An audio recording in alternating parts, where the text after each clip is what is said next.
ನಮ್ಮ ಮನೆಯಲ್ಲೊಂದು ಪುಟ್ಟ ಪಾಪು ಇರುವುದು. ನಮ್ಮ ಮನೆಯಲ್ಲೊಂದು ಪುಟ್ಟ ಪಾಪು ಇರುವುದು. ಫೋಟೋ ತೆಗೆಯಲದಕ್ಕೆ ಬಲು ಕೋಪ ಬರುವುದು. ಫೋಟೋ ತೆಗೆಯಲದಕ್ಕೆ ಬಲು ಕೋಪ ಬರುವುದು. ಫೋಟೋ ತೆಗೆದ ಕೈಯ ಪಾಪು ಮುರಿದು ಬಿಡುವುದು. ಫೋಟೋ ತೆಗೆದ ಕೈಯ ಪಾಪು ಮುರಿದು ಬಿಡುವುದು. ಸರಸು, ಸರ್ಸು, ಪಾಪು ಹೆಸರು ಕೇಳಲ್ವಾ? ಪಾಪು ಹೆಸರು ಕೇಳಲ್ವಾ? ಢಮಾರ್.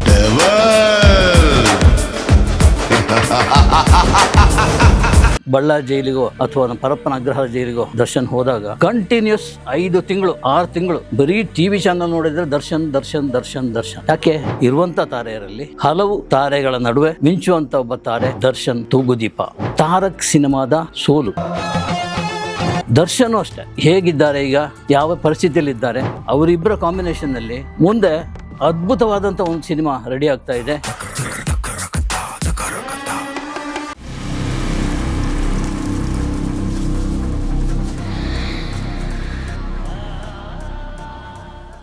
ನಮಸ್ಕಾರ. Ganesh Kasaragod, beyond limits. ಇದು ಒಂಥರ ಒನ್ ಮ್ಯಾನ್ ಶೋ. ಒಬ್ಬ ವ್ಯಕ್ತಿಯ ಬಗ್ಗೆ ನಾನು ಹೇಳ್ತಾ ಹೋಗ್ತೀನಿ. ನನ್ನ ಸಂಬಂಧಗಳು, ಒಡನಾಟಗಳು ಯಾವ ರೀತಿ ಇತ್ತು ಎಂಬುದರ ಬಗ್ಗೆ ಮಾತಾಡುವಂಥ ಒಂದು ಕಾರ್ಯಕ್ರಮ ಇದು. ಫಸ್ಟ್ ನಾನು ಕೆಲವು ಡೈಲಾಗ್ ಹೇಳ್ತೀನಿ, ನಿಮಗೆ ಅದರ ಐಡಿಯಾ ಗೊತ್ತಾಗ್ಬೋದು. ನಮ್ಮ ಮನೆಯಲ್ಲೊಂದು ಪುಟ್ಟ ಪಾಪು ಇರುವುದು. ಫೋಟೋ ತೆಗೆಯಲದಕ್ಕೆ ಬಲು ಕೋಪ ಬರುವುದು. ಫೋಟೋ ತೆಗೆದ ಕೈಯ ಪಾಪು ಮುರಿದು ಬಿಡುವುದು. ಸರಸು, ಪಾಪು ಹೆಸರು ಕೇಳಲ್ವಾ? ಢಮಾರ್. ನೀವು ನೋಡಿರ್ತೀರಿ, ವಾಯ್ಸ್ ಮಾತ್ರ ಬದಲಾಗಿದೆ ಅಷ್ಟೇ. ಇದು ಗಣೇಶ್ ಕಾಸರಗೋಡು, ಅದು ದರ್ಶನ್, ಚಾಲೆಂಜಿಂಗ್ ಸ್ಟಾರ್ ದರ್ಶನ್. ನನಗೆ ಯಾವ ಬಗ್ಗೆ ಮಾತಾಡಲಿಕ್ಕೆ ಹೊರಟಿದ್ದೀನಿ, ಯಾರ ಬಗ್ಗೆ ಮಾತಾಡಲಿಕ್ಕೆ ಹೊರಟಿದ್ದೀನಿ ಅಂತ ನಿಮ್ಗೆ ಗೊತ್ತಾಗಿರ್ತದೆ. ಡೆವಿಲ್ ಸಿನಿಮಾ, ಅದರ ವಿವರ. ದರ್ಶನ್ ಬಗ್ಗೆ ಮಾತಾಡುವಂಥದ್ದು ಈಗ ಏನಿದೆ ಅಂತ ನಿಮ್ಗೆ ಅನಿಸ್ಬೋದು. ದರ್ಶನ್ ಬಗ್ಗೆ ಅದಕ್ಕೊಂದು ಟೈಮ್ ಇಲ್ಲ, ಅದಕ್ಕೆ ಟೈಮ್ ಅಂತ ಫಿಕ್ಸ್ ಆಗಿಲ್ಲ. ನೀವು ನೋಡಿ, ಒಂದು ಬಳ್ಳಾರಿ ಜೈಲಿಗೋ ಅಥವಾ ನಮ್ಮ ಪರಪ್ಪನ ಅಗ್ರಹಾರ ಜೈಲಿಗೋ ದರ್ಶನ್ ಹೋದಾಗ ಕಂಟಿನ್ಯೂಸ್ 5 ತಿಂಗಳು 6 ತಿಂಗಳು ಬರೀ ಟಿವಿ ಚಾನಲ್ ನೋಡಿದರೆ ದರ್ಶನ್ ದರ್ಶನ್ ದರ್ಶನ್ ದರ್ಶನ್. ಯಾಕೆ? ಜನ ನೋಡ್ತಾರೆ ಅಂತ ನನಗೆ ಗೊತ್ತದು. ಈಗ ಇರುವಂಥ ತಾರೆಯರಲ್ಲಿ ಹಲವು ತಾರೆಗಳ ನಡುವೆ ಮಿಂಚುವಂಥ ಒಬ್ಬ ತಾರೆ ದರ್ಶನ್ ತೂಗುದೀಪ. ಈಗ ಯಾಕೆ ನಾನು ಈ ಸಬ್ಜೆಕ್ಟನ್ನು ತೊಗೊಳ್ತೀನಿ ಅಂದರೆ, ಒಂದು ಮುಖ್ಯವಾಗಿ ತಾರಕ್ ಸಿನಿಮಾದ ಸೋಲು. ದರ್ಶನ್ ಆ್ಯಕ್ಟ್ ಮಾಡಿರೋದು ಮತ್ತು ಮಿಲನ ಪ್ರಕಾಶ್ ಡೈರೆಕ್ಟ್ ಮಾಡಿರೋದು. ಈ ಇಬ್ಬರ ಕಾಂಬಿನೇಷನ್ನ ಸಿನಿಮಾ ಡೆವಿಲ್. ದರ್ಶನು ಅಷ್ಟೇ ಹೇಗಿದ್ದಾರೆ, ಈಗ ಯಾವ ಪರಿಸ್ಥಿತಿಯಲ್ಲಿದ್ದಾರೆ, ಇದನ್ನೆಲ್ಲ ನೋಡ್ತಾ ಹೋದರೆ ಅವರಿಬ್ಬರ ಕಾಂಬಿನೇಷನ್ನಲ್ಲಿ ಮುಂದೆ ಅದ್ಭುತವಾದಂಥ ಒಂದು ಸಿನಿಮಾ ರೆಡಿ ಆಗ್ತಾ ಇದೆ ಎಂಬುದರ ಸಣ್ಣ ವಿವರ ಹೇಳಲಿಕ್ಕೆ ನಾನು ಇದನ್ನು ಶುರು ಮಾಡ್ತಾಯಿದ್ದೀನಿ. ಅದಕ್ಕಿಂತ ಮೊದಲು ಇನ್ನೂ ಒಂದು ಸಬ್ಜೆಕ್ಟು, ಇದು ನಾನೀಗ ತಗೊಳ್ಳಿಕ್ಕೆ ದರ್ಶನ್ ಸಬ್ಜೆಕ್ಟನ್ನು ತಗೊಳ್ಳಿಕ್ಕೆ ಕಾರಣ ಏನಂದರೆ, ನಮ್ಮ ವಿಗ್ ಮೇಕರ್ ನಾಗೇಶ್ವರ ರಾವ್ ಅಂತ, ತುಂಬ ಅಖಿಲ ಭಾರತ ಫೇಮಸ್ ಆತ, ಆಲ್ ಇಂಡಿಯಾ ಫೇಮಸ್ ವಿಗ್ ಮೇಕರ್. ಅವರು ಯಾರ್ಯಾರಿಗೆ ಟೋಫನ್ ಅಥವಾ ವಿಗ್ ಮಾಡಿಕೊಟ್ಟಿದ್ದಾರೆ ಲೆಕ್ಕ ಅವ್ರಿಗೂ ಗೊತ್ತಿಲ್ಲ. ಅಂಥವರ ಒಂದು ಸಂದರ್ಶನ ನಾವೇ ಮಾಡಲಿಕ್ಕೆ ಹೋದಾಗ ಅವರು ಈ ಬಗ್ಗೆ ಒಂದು ಮಾತು ಹೇಳಿದರು. ಅದನ್ನು ನಾವು ಟೆಲಿಕಾಸ್ಟ್ ಮಾಡಿದೆವು ಆಲ್ರೆಡಿ.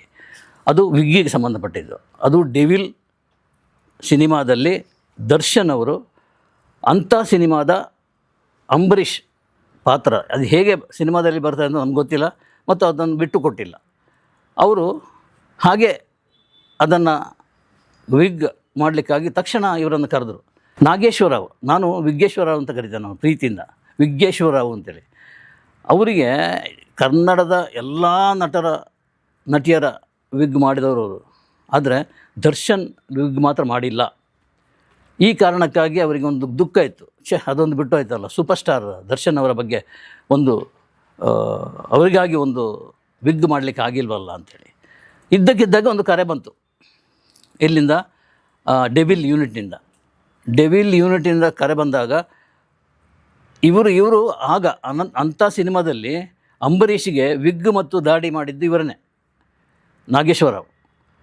ಸೊ ಆ ನಾಗೇಶ್ವರರಾವನ್ನ ಕರೆಬಂದಾಗ ತುಂಬ ಖುಷಿಯಲ್ಲಿ ಹೋಗಿ ಮಾಡಿಕೊಟ್ಟಿದ್ದಾರೆ.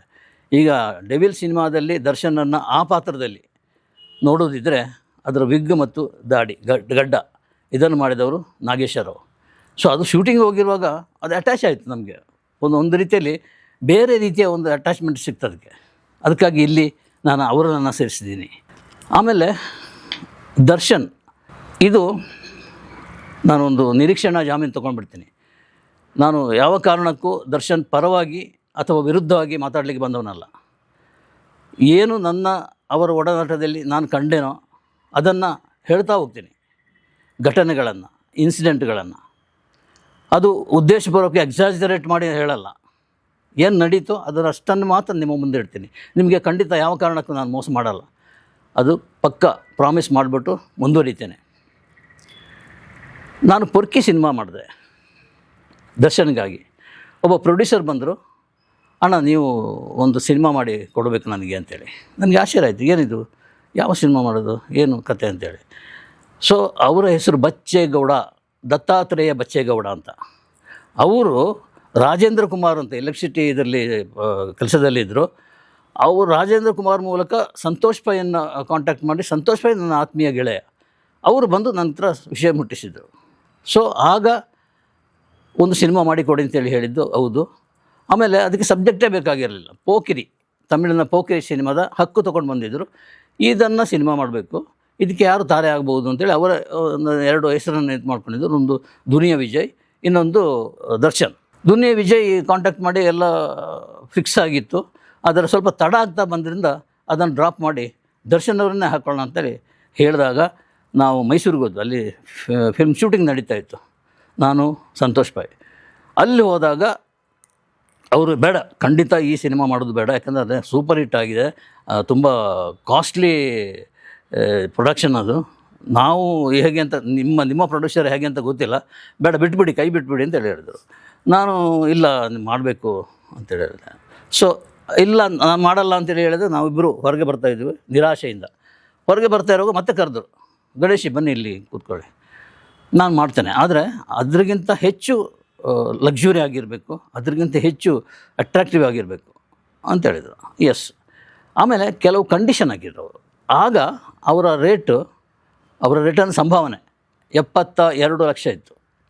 72 ಲಕ್ಷ ಯಾಕೆ ಅಂದರೆ 729, ಅವರು ತುಂಬ ಪ್ರೀತಿಯ ನಂಬರ್ 9, 729 72 ಲಕ್ಷ.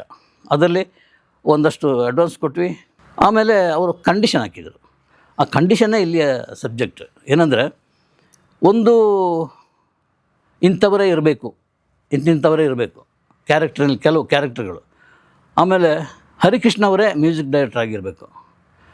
ಆಮೇಲೆ ಕೃಷ್ಣಕುಮಾರ್ ಅವರೇ ಕ್ಯಾಮರಾಮನ್ ಆಗಿರಬೇಕು. ಸೊ ಇಂಥ ಕಂಡೀಷನ್ಗಳು. ಆಮೇಲೆ ಒಂದು ಏನದು ವ್ಯಾನ್, ಒಂದು ಕಾರವಾನ್ ಇರಬೇಕು. ಅದರಲ್ಲಿ ಜಿಮ್ ವ್ಯವಸ್ಥೆ ಇರಬೇಕು. ಯಾವುದೇ ಹೋಟೆಲ್ನಲ್ಲಿ ಹೋದರೂ ಕೂಡ ಜಿಮ್ ವ್ಯವಸ್ಥೆ ಇರುವಂಥ ಒಂದು ಹೋಟೆಲ್ ಮಾಡಬೇಕು. ಅದು ಹೋಟೆಲ್ನಲ್ಲಿ ಶೂಟ್ ಮಾಡೋಂಗೆ ವ್ಯವಸ್ಥೆ ಮಾಡಬೇಕು. ಇನ್ನೂ ಒಂದು ಕಂಡೀಷನ್ ಅಂದರೆ, ಫಾರಿನಲ್ಲಿ, ಅದರಲ್ಲೂ ಸಿಂಗಾಪುರ್ ಅಲ್ಲ, ಸ್ವಿಟ್ಜರ್ಲ್ಯಾಂಡ್ನಲ್ಲಿ ಹೋಗಲೇಬೇಕು.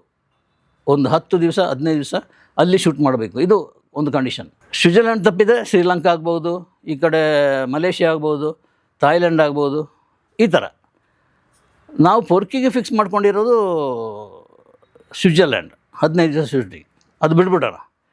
ಈಗ ಅವರು ಆ ಕಂಡೀಷನ್ನೇ ಹಾಕಿರಬೇಕು ಯಾವುದಕ್ಕೆ, ಡೆವಿಲ್ ಸಿನಿಮಾಕ್ಕೆ. ಆದ್ದರಿಂದ ಅವರು ಥಾಯ್ಲೆಂಡಿಗೆ ಹೋಗಿದ್ದಾರೆ. ಸುಮಾರು ಒಂದು 20 ದಿವಸದ ಶೂಟಿಂಗ್ ಇರಬೇಕು ಅಂತ ಅನಿಸುತ್ತೆ. ತುಂಬ ಚೆನ್ನಾಗಿ ಶೂಟಿಂಗ್ ಆಗ್ತಾಯಿದೆ ಅಂತ ಸುದ್ದಿ ಬರ್ತಾಯಿದೆ.